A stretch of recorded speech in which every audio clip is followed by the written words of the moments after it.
It has been 9 years since the town of Manchester, Connecticut was stunned by the rape and murder of an 88-year-old woman. And to this day, there are prominent citizens in Connecticut who are convinced that the man serving time for the murder is not the man who did it. They say that because Richard LaPointe, the man the local police arrested 2 full years after the crime, because Richard LaPointe is brain damaged, it was easy for the police to get him to confess. And they contend that because the Manchester police had spent 2 fruitless years looking for the killer, they decided simply to close the case by pinning it on LaPointe. Why do you think they would go after you? To try to make a name for themselves, to try to get higher up in the system. Because they couldn't solve it any other way. That's right. I figured I'm a little slow. They could catch me like that, you know? Let's go back to the day of the murder. On March 8th, 1987, Bernice Martin was brutally raped, stabbed, strangled, and left to die in her burning apartment. These police videos were taken just hours after her death. There was little physical evidence to link anyone to the crime. A knife blade with no fingerprints, a large pair of men's gloves, a semen stain on the bedspread, and a blood-stained envelope, both semen and blood type A. Well, that narrowed it down to 30% of the nation's population. They tried to narrow it further, but back in 1988, DNA testing was not sophisticated enough to get results from their samples. In this small town where crime is rare, the murder was a huge mystery. The victim's family put pressure on the Manchester police to find the killer, but for more than 2 years, the cops were stumped. Until Detective Paul Lombardo took over. He discovered that Richard LaPointe, the victim's grandson-in-law, had type A blood.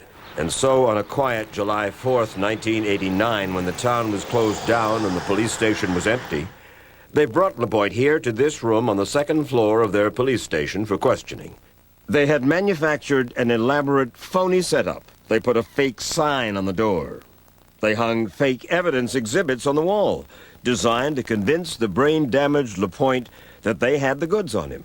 DNA test positive, pubic hair positive, fingerprints positive, all lies. It was an unfair, dishonest, if not illegal trap. In the end, they got what they wanted. It took 9 hours and 2 different interrogators. LaPointe waived his rights to have a lawyer present, and he finally confessed to the murder of Bernice Martin 3 times. The first confession was 2 lines long. It said, "On March 8th, 1987, I was responsible for Bernice Martin's death, and it was an accident. My mind went blank." They wrote that down. No, but you never said this? I never said it. They wrote it down. In other words, they made this up. Yes, sir. Wait a minute. You signed your name to it. They wrote it down, but you signed your name to it, Richard.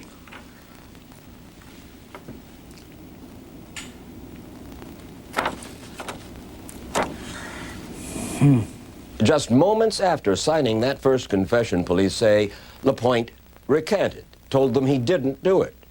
So they kept on talking to him. A few hours later, he signed a second confession. It said, "If the evidence shows that I was there and that I killed her, then I killed her. But I don't remember being there." And then finally, they got this third and most detailed confession. She was wearing a pink housecoat type of outerwear with no bra. I could see her breasts when she bent over. Oh. I threw her on the bed and took off her underwear because I wanted to have intercourse with her. I didn't do that. They wrote that out.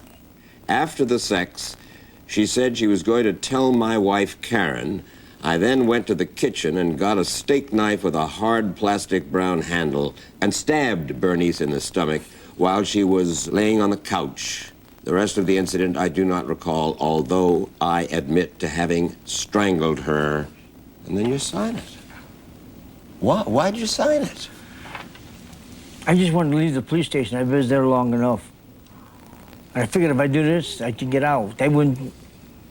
But didn't you understand that what you were saying could put you here, could even get you the death penalty in Connecticut? I know it now. But at that time, all I was thinking is I wanted to get out of and spend time with my wife and son. Are you sure you didn't do it? I know I didn't do it. Is it conceivable that you did? No, it isn't. Blank out or No, black?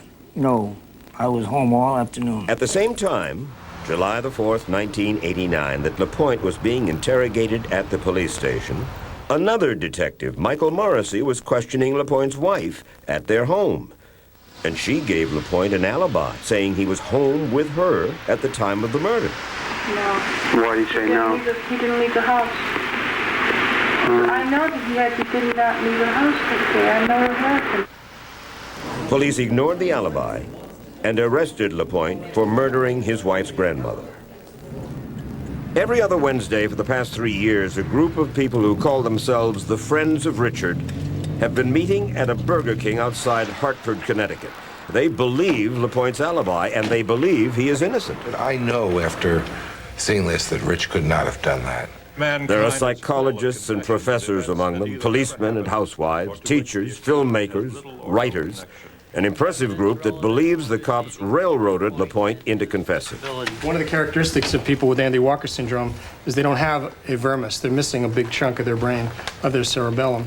When he was 15, Richard LaPointe was diagnosed with Dandy Walker syndrome, a rare brain disorder that he'd had since birth. He had 5 brain operations and a shunt implanted in his skull to drain the fluid. As a child, LaPointe was always clumsy, bumbling. He did poorly in school and was held back repeatedly.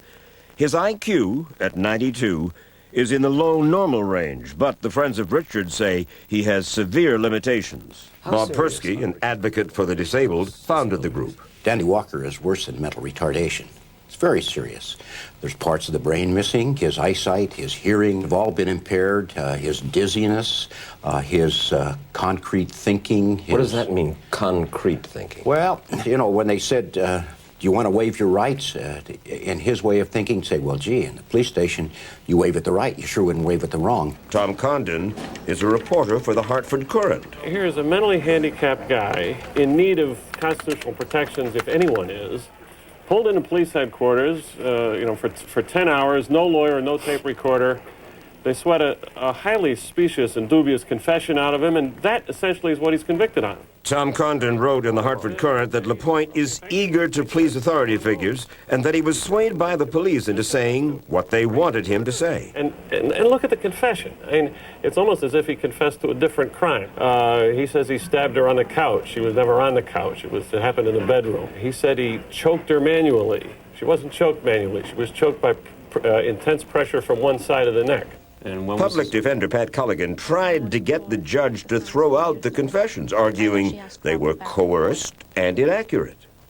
That third confession, as detailed as it is, does not mention wearing gloves committing the crime. There's a pair of gloves found in Mrs. Martin's bedroom. I mean, he may not remember everything that took place. No, Richard didn't forget the details of the crime. He never knew the details of the crime. Why did he sign the confessions? 2. 1, 2, 3. First, because he had to go to the bathroom, and that's a fact. I think I'm going to sign my own death warrant or a life sentence? You're under So I an can go to awful the lot of bathroom? pressure. Here is part of the Dandy Walker syndrome, not knowing the full import of what he was doing. Feeling the pressure, trying to get out, and they're saying sign, sign, sign, and he signed. I think he is capable of being persuaded, browbeaten, convinced into doing something that he himself normally wouldn't do and would be against his own self-interest. No one really knows what happened in that interrogation room at the Manchester Police Department on that July 4th, because even though they had recording equipment, they say they did not tape the session. Remember the tape recording we played for you earlier, where LaPointe's wife gave him an alibi? That tape was secretly made on the same July 4th day that LaPointe confessed, and by the same detective. It's difficult to understand why the detective recorded that conversation, but not the confession to this heinous crime. It is also troubling that no one seemed to care whether the gloves found on the bed and on the floor of the crime scene actually fit LaPointe's hands. Let me see your hand.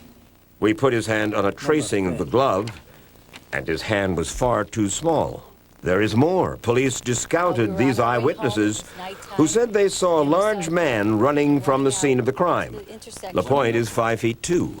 He was about 5'11", in there somewhere. Shirt was partially tucked in, partially out, no jacket, And running frantically. running right into the intersection without even looking. You've seen pictures of Richard LaPointe? Yes. Could he have been the one that you looked at?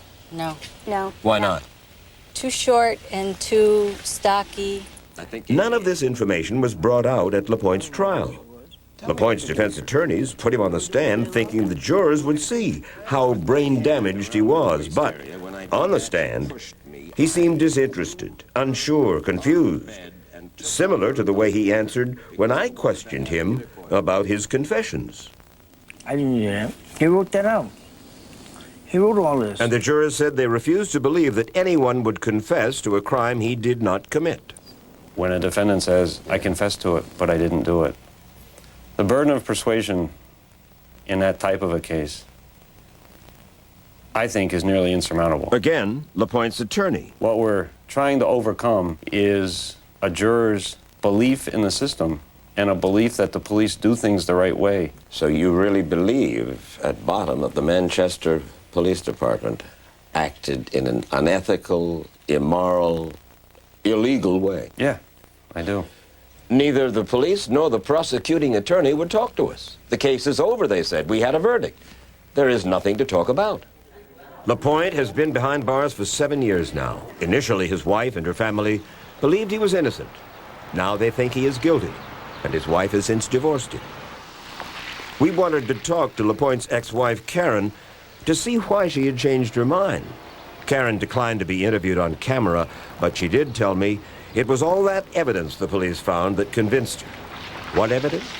Once again, it was those confessions. The murdered woman's daughter, Ruth Fiddler, sat through the whole trial. She says the people who were trying to get LaPointe out of prison, the friends of Richard, simply don't know the true Richard. He's really convinced them that he is this very inadequate, intimidated, frail person, and he's not. Can you think of any reason why a man in charge of himself wouldn't say, okay, I'll answer your questions, but Yes. I want a lawyer? Well, it depends on what it concerns. It concerns my life. It concerns the fact that I may go to jail for the rest of my life or face the electric chair. Well, I'm I not don't gonna think he ask ever for felt he would. Why? Because he's very confident of what he is going to be able to do. Then get a lawyer and have that lawyer. I mean, I wish he had. Bob Persky also sat through the trial, and since the conviction, he has devoted his life to trying to get LaPointe out of prison. The group he started is now 50 strong. All of us who are friends of Richard LaPointe know that he is innocent. He is innocent. He could not have done this crime. Persky and the Friends of Richard have put LaPointe's case in the public eye with mass mailings, ads in newspapers, and flyers they distribute on law school campuses. Richard LaPointe was, in a sense, every man confronted with the enormous psychological power of the state. The Friends of Richard have also convinced two of Connecticut's top civil rights attorneys to argue LaPointe's appeal for free. if you did it, and these folks are giving so much time and effort trying to prove your innocence, you're doing an awful thing to them, right? Yes, I am. But I'm not doing an awful thing to him because I didn't do it. And they know it. The Connecticut State Supreme Court is deciding right now whether to grant Richard LaPointe a new trial. Their decision might force police, in Connecticut at least, to change their interrogation procedures.